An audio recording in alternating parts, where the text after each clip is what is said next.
wait on that. All right. So the reason why I actually asked Debbie to go back and read that one little sentence, it says, and the word of Samuel came to all of Israel. That's verse 1 of chapter 4. This is one of those cases where I think it's a bad cutoff. I think that goes with the one previous to it, because Samuel is instituted as a prophet there. He begins, and when he begins, and he's known as a true prophet, and the word of Samuel came to all of Israel, it sort of goes with that. And then the Ark of the Covenant is captured. If you're not careful, I saw some commentaries where it says, and the word of Samuel came to all of Israel. Now Israel went out to battle against the Philistines, and what they said was, obviously Samuel is telling them when to go in and out of battle by putting those two things together. And that is not true. That's not at all how that happened, but it's what happens when you don't have a good cutoff. So why it was cut off there, I'm not really sure. Remember that verses and chapters and cutoffs and all of that were done long ago, and we've already, just in our study, seen it happen several times where we kind of go, wow, that's a bad cutoff. This is one of those situations where that first sentence should have actually gone with chapter 3. Then we're going to begin with the next one, the Ark of God. The Ark of God captured. Now Israel went out to battle against the Philistines and encamped beside Ebenezer, and the Philistines encamped in Aphek. All right, so Israel is going to go out into battle. We talked in our introductory about the fact that this is a time when Israel doesn't have a lot of really big, bad enemies in their life. Egypt is not really a bad enemy in their life. They have some Moabite, Ammonite issues, but they're sort of on the same level with the Moabite, Ammonites. It's just sort of tribal fighting, going on about land, and we're going to see some of that as we continue on in this book. But the one enemy that Israel is going to have that is going to rear its ugly head and cause a lot of trouble for them throughout many of our chapters are the Philistines. And so we need to know just a little bit about the Philistines. In your packet for this week, I gave you one page. It says, coincidentally, the Philistines. And there's a little map up at the top. In this map, you can see that the Philistines came from the Aegean Seas, most likely around the area of Crete. They came into Israel two different times. They actually came in around 2000 BC. They came in, and then they came in around 1200 BC, which would have been the secondary time that we're talking about. There was some Philistines around during the time of Abraham. The issue with the Philistines, and we talked about it in our introduction, is the fact that they were able to smelt iron.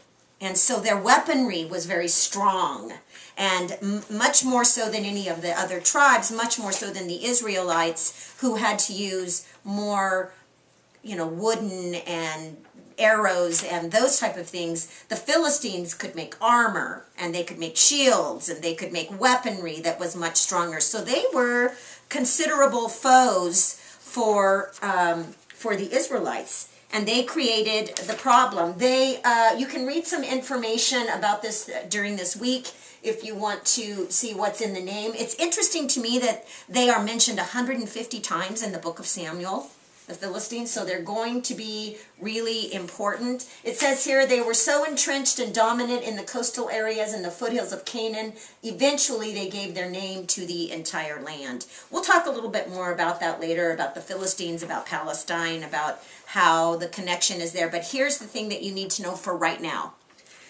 The Philistines were not Arab people. They were not even Semitic people. They were coastal people from Greek. They had more tie-in with Greek than they did with the Arabs. And so the confusion that some people have with Palestine and Philistines is because the names are so familiar, and because they're enemies, they tend to want to tie them all together. That's not true. The Palestinians that are creating the issues of today do not come from Philistine stock. These guys were more from the Greek end. The Palestinians of today are Arabs, Semitic people. It's a different group. The confusion lies because Palestine and where the Philistines' land is overlapped. Many of the same cities that the Philistines had control of are lands today that the Palestinians have control of. Okay, so we'll go over it. Don't be confused if that's the first time you heard it. I just want you to understand there is confusion out there. The Palestinians and the Philistines are the same people. That is just not true. But there is information on here that's interesting, and we are going to get to know a little bit about them. So the Philistines put themselves in battle array against Israel, and when they joined battle, Israel was defeated by the Philistines, who killed about 4,000 men of the army in the field. So in this chapter, we're going to hear about two battles that are going to occur. It's an ongoing thing. We're going to read about them over and over. Well, if they're mentioned 150 times, you know we're going to read about them over and over. But in this chapter, there are going to be two battles. It's interesting that when you read in the Hebrew and they talk about the leaders of the Philistines, they're always called Seren, S-E-R-E-N. Not Melech, which is kings of other nations. Melech is the Hebrew term, M-E-L-E-C-H. is Hebrew for the king. And it's used oftentimes in the writings when they talk about the kings of nations, Melech. But when you are talking about the Philistines, they're called Seren, S-E-R-E-N. It's a whole different name. Now, follow me with this. If you take it over into the Greek, it's called Tyrannus. The same word, Seren, is called Tyrannus. And in the English, the same word is tyrants. So it's just interesting to me that they used a completely separate name for king for the Philistines, which in our English is tyrants. Tells you they were a fierce and fearsome people, even back in that time. So when the people had come into let me just do a little explanation. So they fight, and Israel is defeated by the Philistines, and they kill 4,000 people in the field. That's quite a defeat, 4,000. That's a lot of bodies that are going to have to be buried, but that's nothing compared to what's coming up. So when it says Israel was defeated by the Philistines, the word then they're going to retreat out of there. When they're defeated, they're going to have to retreat out of there. And when the people had come into camp, so see, they've retreated off of the battlefield and they've gone back into camp. Where was the camp? Go back to the previous part before. It says they encamped beside Ebenezer. All right? Now, we talked about this before. There's that song where it talks about Ebenezer. I included it in your packet this week. Come thou fount of every blessing. And it says, here I raise my Ebenezer, hither by thy help I've come. That song that goes with that, most people have no idea what they're singing there. Just means a stone of help. That's exactly what Ebenezer means. It's not it wasn't intended at first to be a name. It means stone of help, but that's what the area there was named. The interesting thing is that we're not going to see it named until chapter 7. Okay? So this is talking about it in chapter 4, named Ebenezer, but it's not actually named until chapter 7.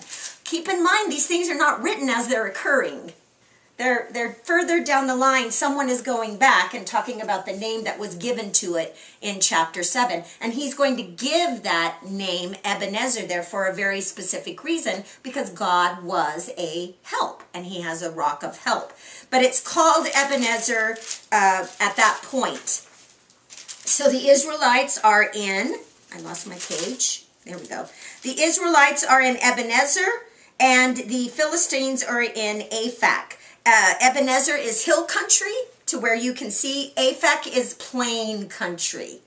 If you look on your map, here that I gave to you, you'll be able to see that I actually put stars next to it so that you can get a little bit idea of the distance there. Look on in your packet. There's a star up at the top. Eleazar, there's a Aphek, and then there's Shiloh. These are the towns that we're talking about in this chapter. Shiloh is where the Ark of the Covenant is held, the tabernacle is.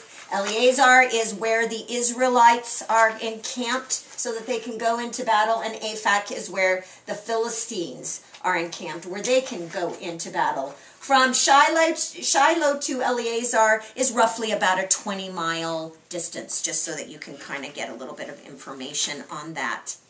So they go back to the camp after the 4,000 people have been killed, and it says, and when the people had come into the camp, the elders of Israel said, why has the Lord defeated us today before the Philistines? And so what are they recognizing?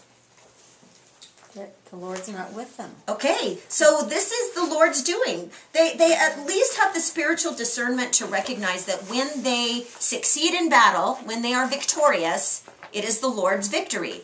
When they are defeated in battle, the Lord has defeated them. Now the Philistines are what he's using, but it's the defeat of the Lord. We saw that with Nebuchadnezzar. That was God's judgment on Israel. You know, he used Nebuchadnezzar, he used the Babylonians to do that, but it was his defeat against Israel, and he mentions that over and over. So they said, why has the Lord defeated us before the Philistines? Let us bring the Ark of the Covenant of the Lord from Shiloh to us, and that when it comes among us, it may save us from the hands of our enemies. So this is their idea. Let's go get the Ark of the Covenant. We'll bring it into battle, and then God will have to help us. It'll be our rabbit's foot. It's a good luck charm. God will have to help us because he's going to be here. He is going to be with us. So, before we go any further, let's just stop for a second. As ridiculous as that sounds, it's not that ridiculous because they've done it before. All right? The Ark of the Covenant has gone into battle. It went into battle when they, in Joshua, when they're out in the wilderness wanderings. It goes into battle in Jericho. They take the Ark of the Covenant and use it there. But God instructs them to be doing that. And it's while they're in the wandering periods where they don't have an established area, where everything is transient and they're mobile, that they use that. So before you judge them too harshly, remember that in their history it has been done, to where the Ark of the Covenant has been used so that the presence of the Lord had a stronger impact on what it was. In this case, God doesn't tell them to do any of that. They just think it up. They don't even ask. They don't ask. Well, who are they going to ask? I mean, you know, they have the priesthood. Remember what's going on back there. They're busy doing their little things. And so they don't have anybody. So this is this is their idea. And when it comes among us, it will save us from the hands of our enemies. So obviously, from just this statement, we see the spiritual discernment of Israel is at an all-time low because they are saying, where is the power coming from? Where's it coming from? In their eyes here. The ark. Where is the power actually coming from? God. The Lord, right? But they've got that really messed up. I thought about that song that's out on K-Love all the time where it says, let me want the healer more than the healing. You know, let me want the miracle maker more than the miracles. It's that whole idea of we want the blessing, we want the miracle, we want all of that, and that's good, and there's nothing wrong with wanting that. But when you want those things more than you want the one who provides those things, you've now ventured into dangerous territory. That's where Israel is. They've now said the power is in the ark. Let's bring it out here. Just having the power of the ark there is enough, without remembering that it's the Lord, and they've just said the Lord defeated them. So if they truly believe that the Lord's defeated them, this is kind of a little bit of a blackmail, really. It's like, we'll drag it out here, and then he has to protect us from the Philistines because he's part of it. So you can see where this went dreadfully wrong. Go to verse 4. So the people sent to Shiloh that they might bring from there the ark of the covenant of the Lord of hosts, who dwells between the cherubim. And the two sons of Eli, Hophni and Phinehas, were there with the ark of the covenant of God.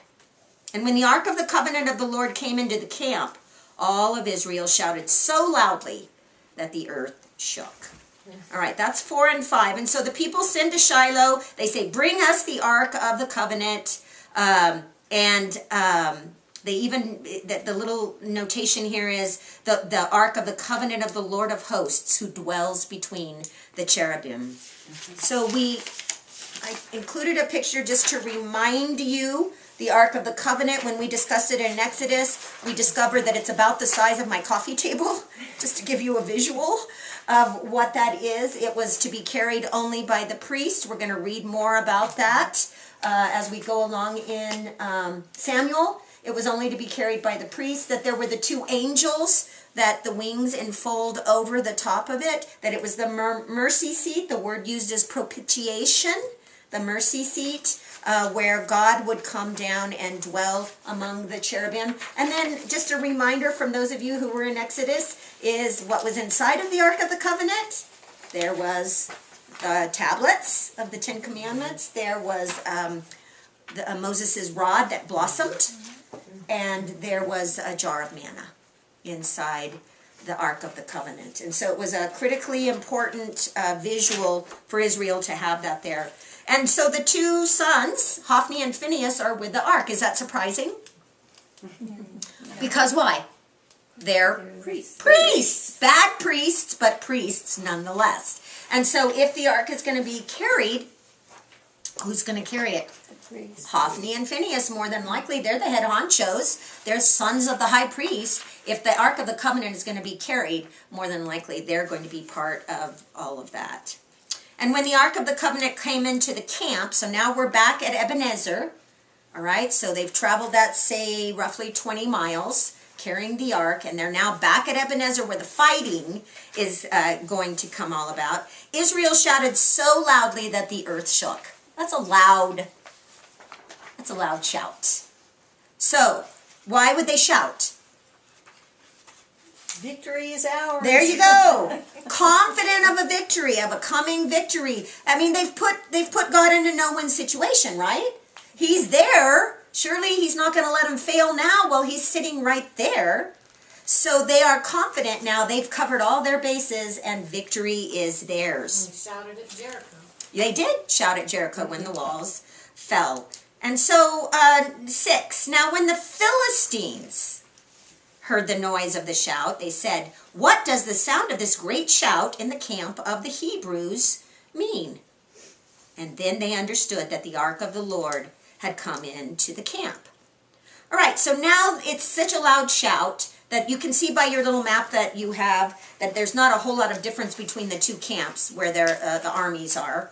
So there, it's close enough that they could hear the shouting, and they said, what's going on? That sounds pretty good, like they're pretty happy over there, and we just slaughtered 4,000 men. They should not be shouting for joy.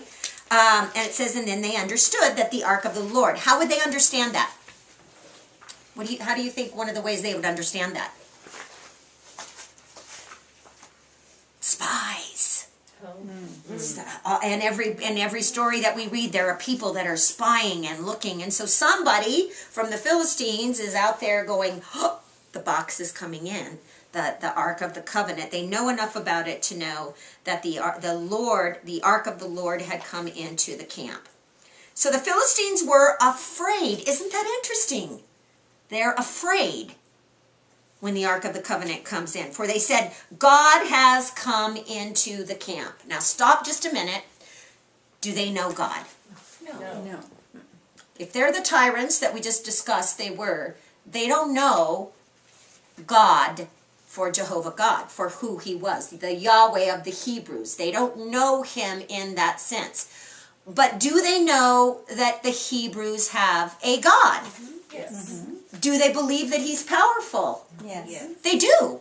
Remember when we were talking about the Egyptians and how it was that when God did the plagues and all the miraculous things that happened there, the Hebrews, many of them, believed it and accepted what was going on. Because it's very easy to add another God to the mix. That's not a hard thing to do. If you believe in gods, plural, and there's a God for everything, it's not that hard to take someone else's God and add it to the mix. But God said that's not ever to be what he wanted. He was to be the God, only the God. And so in this situation, the Philistines recognize that the Hebrews' God has come into the mix, but they don't know who he is. Yet they are still afraid. That's kind of an interesting thing. Very afraid, actually, because they said, God has come into the camp. So they're no different than the Hebrews. They believe that he lives in that box. God lives inside that little box with the golden angels over it that's about the size of my coffee table. God lives there. And so he's coming now in. Maybe they were afraid when they opened the box. What would happen? I don't know. They may have also remembered the stories about what happened in Egypt. Well, they do, because that's where we're going. They absolutely do. They said, God has come into the camp, and then they said, what did they say? Woe to us. Woe to us, for such a thing has never happened before. In other words, in any of their previous battles with Israel, this isn't their first, in any of their previous battles with Israel, the Ark of the Covenant had not come into it. This is going to be, they already know that this is bad for them. I think that's interesting, that they're afraid. That's keep that in the back of your mind. So now look at 8. Woe to us. Second time they said that. Who will deliver us from the hand of these mighty gods? In this case, it's the plural. These are the gods who struck the Egyptians with all the plagues in the wilderness. Now, keep in mind that the Egypt story was 300 years roughly earlier. 300 years earlier than this time frame. So 300 years later, they're still talking about the God of the Egyptians, or the God who brought his people out of Egypt. That's pretty amazing. So there's oral stories, there are written stories, whatever, however it's being passed, they still remember. Do you remember when we were in Exodus, I told you this was a watershed moment for Israel, and it was. It was the changing moment. Even today, they still celebrate that when they do Passover. That God delivered them out of the hands of the Egyptians. But you know what? It was a watershed moment for the world. Throughout the Old Testament, we see different times when people recognize the power of the God of the Hebrews because of what happened in Egypt. And so they know that story. It didn't just stay in Israel being passed from father to son. The entirety of the world knew what had happened in Egypt. And so 300 years later, they're still talking about it. And God always used that as a reference when he was talking to his people. Absolutely. I am the God that brought you out of Egypt. And Good he says point. it over and over and over If you again. took that out of the Bible, the whole Bible would fall apart. Exactly. He says, don't forget, if I could do that, I can do this. And I upheld you with my mighty right hand, and that's just over and over. That's exactly right. He brings that up over and over to remind them, if I could do that, I can do anything for you in preparation of what's coming. So they're pretty scared about all this. These are the gods who struck the Egyptians with all the plagues. They even remember all of those details in the wilderness. Be strong and conduct yourselves like men, you Philistines, that you do not become servants for the Hebrews, as they have been to you. Well, they just defeated them, and they evidently had some victory over them in the past. So I find it really interesting that they're afraid. They say, "Woe unto us! These are the gods that have all of the power. Now stand up and be strong." I mean, you would think that maybe they would say, okay, let's rethink this. Let's go back to AFAC. Let's decide exactly how we want to handle this and what needs to be done. But they don't.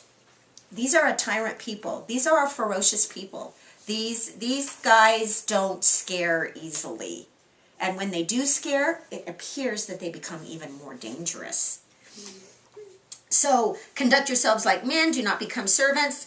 Conduct yourselves like men and fight.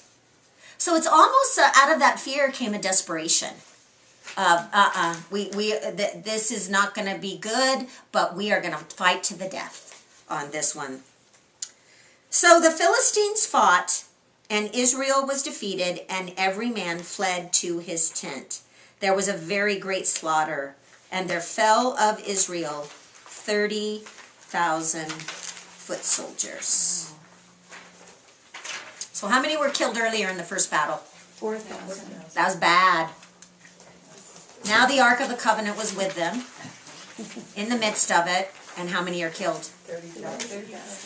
That's worse. That's a lot worse. So would you say the plan did not work? So the plan did not work. So let's look at it from the perspective of the Hebrews. What did they learn from this? That they did the wrong thing. That obviously God must not have been inside the box that day.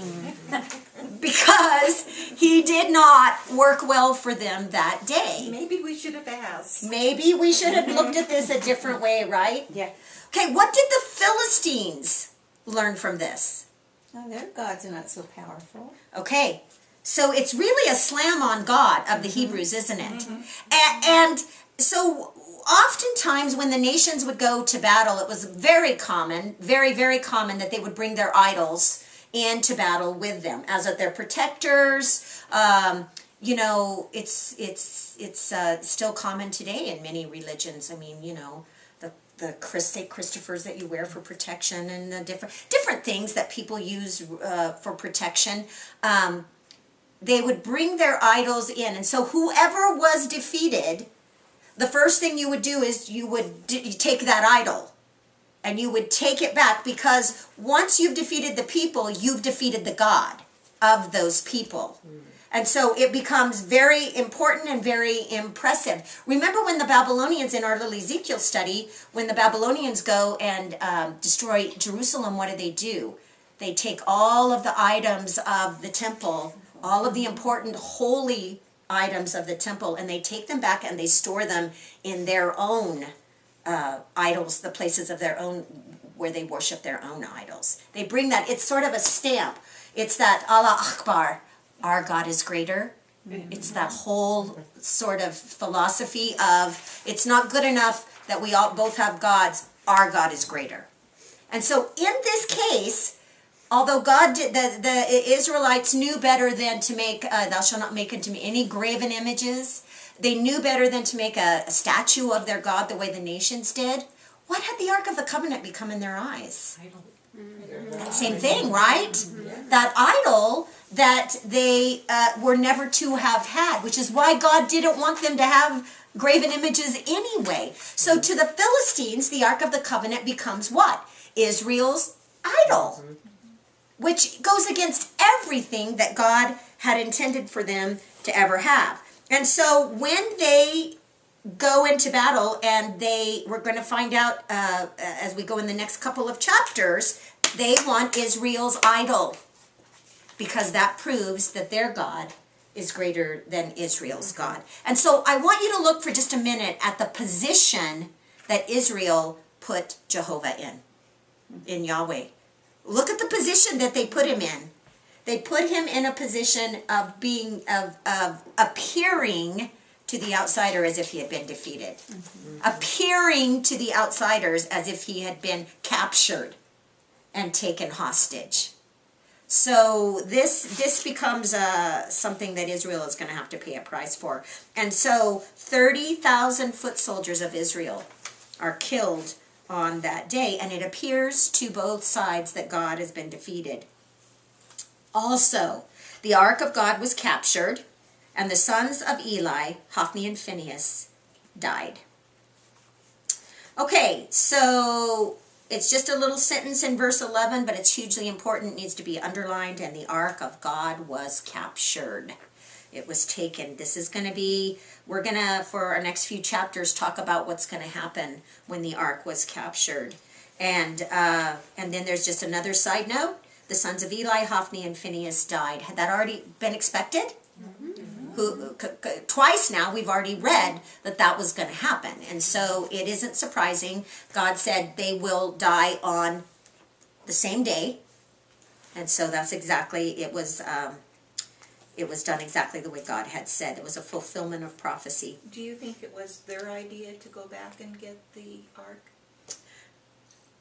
I think that they likely were not at the battlegrounds. They were likely in Shiloh. So when the camp sent word that they wanted the Ark of the Covenant, this is just me saying, I do see it very reasonable to believe that Hophni and Phinehas said, great idea.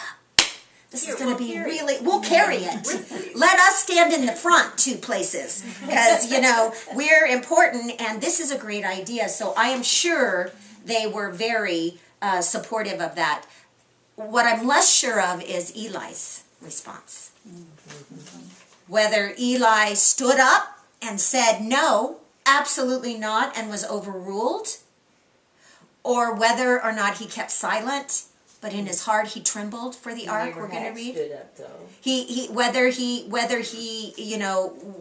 how he responded. He didn't stand up to his sons, so you wonder, but for whatever reason, we're going to find that Eli, his heart trembled for the ark. He was afraid, which tells me he knew it was the wrong thing for them to do. And so, so they're going to die exactly as God had said. Now let's look at verse 12. Then a man of Benjamin ran from the battle line the same day, and he came to Shiloh with his clothes torn and dirt on his head. Remember, once again, this is 20 miles and it's mostly uphill to go into Shiloh. So he's doing some heavy duty running. His clothes are torn and dirt on his head is an interesting detail. What does that signify in Hebrew culture? Mourning. Yeah. Mourning. And so why would he be mourning? Because they loved, yeah.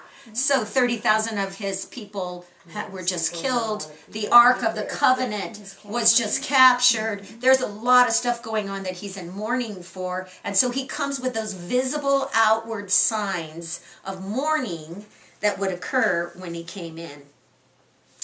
Now when he came, there was Eli sitting on the seat by the wayside, watching. For his heart trembled for the Ark of God. Doesn't say anything about his sons there. Doesn't say his heart trembled for his sons. Do you think that at this point he had already accepted the fact that they were dead? Probably, yeah. Or if not today, then tomorrow. They were gonna, Exactly. Yeah, So if not today, then tomorrow, or the next day, or the next day. It was pretty much done, and Eli had accepted it when he said, "It's the Lord speaking. Let him do what is right, what is best." And he had accepted that. And so it doesn't say that his heart trembled for his sons. It says for the ark of God.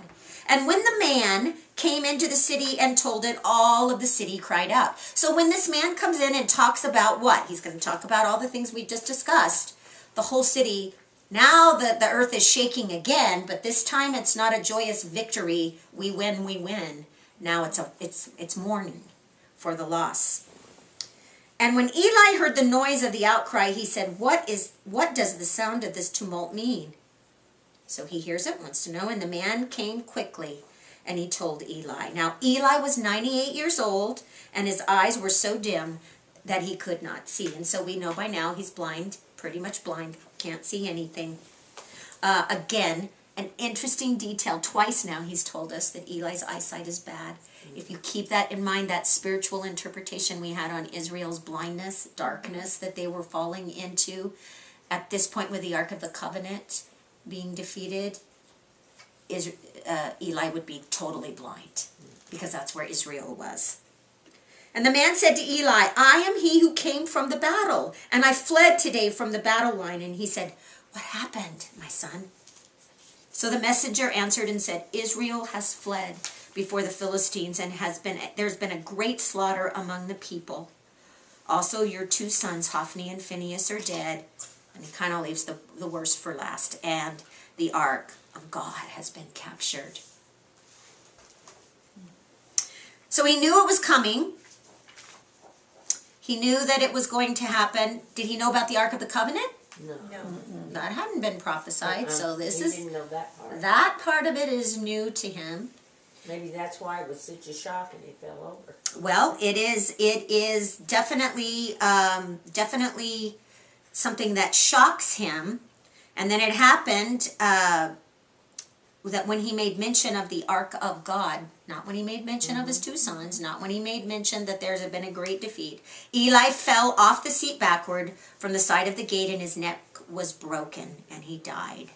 For the man was old and heavy, and he had judged Israel 40 years. I think it's interesting that they say, and he had judged Israel 40 years. They tack that on there. It's almost like that should be a separate thing, but it's an important part of Eli's legacy, and so it needs to be there. So his neck is broken and he dies. I Yeah, wonder why they mentioned that he was heavy.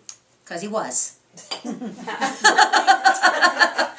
when he fell, I guess that had something to do with why his neck broke, because he was a heavy, It's harder. that much harder Yeah. from where it was. You know, I mean, it's a terrible way to go, but it's quick. Mentioned before. No, it hadn't been mentioned before, but Makes you wonder about the meat again. Yeah, I thought that. or the fat, huh? The fat, eating of the fat. Yeah, yeah. So you know, it's a terrible way to die, but it's also a very quick way to die. And he is not going to be there to see some of the horrible things that had to happen. You know, with what's happening and what's going to happen. So what's interesting here, it's not specifically mentioned in this verse, but it's something important for us to know, is that after this defeat of the Hebrews, and after this happens, there's a couple of really important things that are going to happen in the history. One, right after this, Shiloh is going to be destroyed. Okay, we know that from the history books. We also know from, there's some scripture in Psalms, there's some scripture in Jeremiah that talks about it. Shiloh is going to be destroyed completely. So the Philistines are so,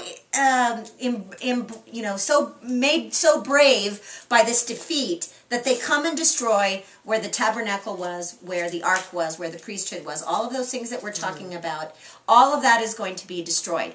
Also, it emboldens the Philistines to go forth, and they begin to capture more land.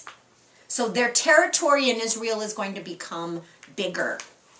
Another thing that's going to happen is that they are going to retain the right of some of the major highways, thoroughways, and so trade now will strongly rest in the side of the Philistines. What does that mean? Money. They are going to become more and more wealthy because they are going to retain control of the trade routes, whereas the Israelites, the Hebrews, are not going to have that, and so they don't receive the money from that. So, although we're not talking about it in this chapter, it's really important for us to remember that these are some important things that are going to happen. That primarily for us is the fact that right after this battle, Shiloh's going to be destroyed, and we're going to see a whole new way of living for the people there. All right. So it's kind of interesting that Eli dies, the ark is taken captive, and Shiloh is destroyed all about the same time. So this is the time now where Samuel is going to come into his power, into his ministry. He's going to be the last judge. There's not going to be any others that are alive at this time. Samson's gone, and Eli's now gone, and so Samuel is going to step into the power and authority. All right, so now we're going to talk about Ichabod. Now his daughter-in-law, Phinehas' wife, was with child and due to be delivered. So this is Phinehas and Hophni. This is Phinehas' wife, Eli's daughter-in-law. And when she heard the news that the ark of God was captured, again, just trying to tell you and impress on you how disastrous this news is to everyone, that the ark has been captured, and that her father-in-law and her husband were dead, she bowed herself and gave birth, for her labor pains came upon her. So basically what they're saying here is the shock of hearing that the ark had been captured, the shock of hearing that her father-in-law fell and broke his neck, the shock of hearing that Phinehas had died, of the 30,000 that had been slaughtered, all of that, she goes into labor. And it says that it was time for her to give birth, so it doesn't necessarily mean that it was like a premature birth, but it was her time, and she goes into labor. About the time of her death, so labor's not going well. About the time of her death, the woman who stood by her said to her, "Do not fear, for you've borne a son." So what is she trying to do by doing that? Maybe Console her. encourage her. Yeah. Maybe they think that they can keep her from dying, but it says, but she did not answer, nor did she regard it. So she has no joy. The normal response to giving birth to a son, particularly a son in those days, would be joy. She doesn't have any answer. So whether or not she willed herself to die, or whether it was physical, or whether it was both, it appears that it could very well have been both during that time. So she stays alive long enough to name the child Ichabod. This is the only time you hear the name in the Bible, Ichabod. And it actually literally means in Hebrew, no glory. That's what Ichabod means, no glory. And the reason why she names him no glory is because the glory has departed from Israel, because the ark of God has been captured, and because of her father-in-law and her husband. Now, what I think is really interesting is the word that's translated as departed here. If you go back to the Hebrew and read it, another translation, another definition of the word is exiled. It can mean exiled. And so what they're saying is that the Ark of the Covenant has been exiled from Israel at this point. Let's keep that in mind for a minute and finish this out. Then she said, the glory has, let me just put it my way, been exiled from Israel, for the Ark of God has been captured, or the glory has departed, because the Ark has been captured. Now, why is that wrong? Read that Well, just a because minute. again, the emphasis is on the ark, Exactly. not God. Exactly. And so if God is being exiled into another land because of the Ark of the Covenant, what are some of the things that they're not understanding? Well, first of all, they're not understanding that God is omnipresent. He doesn't live in the box. It says that the Shekinah glory came between where the cherubim were, and so that Shekinah glory would come down there during the times of the atonement and different things like that. But does God live there? No.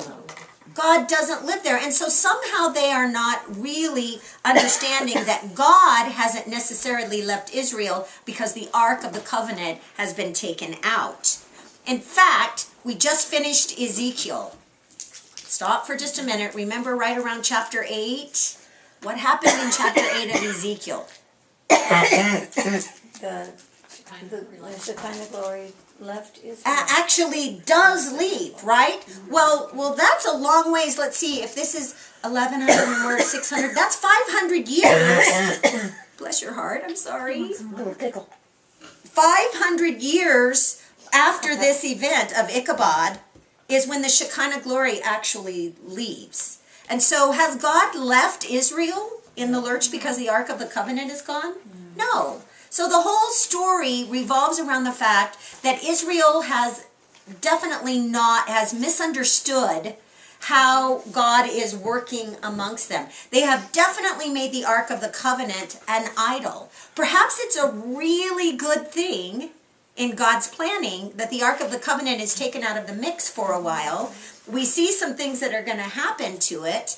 Perhaps it's another little piece of the puzzle when we understand that when Nebuchadnezzar comes and takes Jerusalem in our story of Ezekiel, when we read that the Ark of the Covenant disappears. Does God disappear? No. From Israel? Does he continue to work with Israel? Of course he does. But the ark is gone and it's no longer there. Remember in the days of Jesus, in the temple of Jesus, the Ark of the Covenant is not there. It's not in the Holy of Holies. When Titus went in there, the history books read he was shocked that it was an empty room, that there was nothing important in the Holy of Holies during that time, because the ark was gone. But God continued to work with Israel, but perhaps it was really good a good opportunity for the people to understand that God doesn't live in that box. Because what is he preparing them actually for? That God is going to come in person. That God is going to come during the time of Jesus. They didn't need the Ark of the Covenant anymore for him to dwell between the cherubim, because he was standing in their midst. He was now tabernacling amongst them. And so all of these things are pointing toward that moment so that Israel would see that. But here's another example of where things get all mixed up. And where the ark becomes, if you put God in that box, and that he can only work in that box, then it limits how God works. Are we guilty of that? Yes. Yeah. How are we guilty of limiting God? Well, by lacking faith that he's in control. Okay?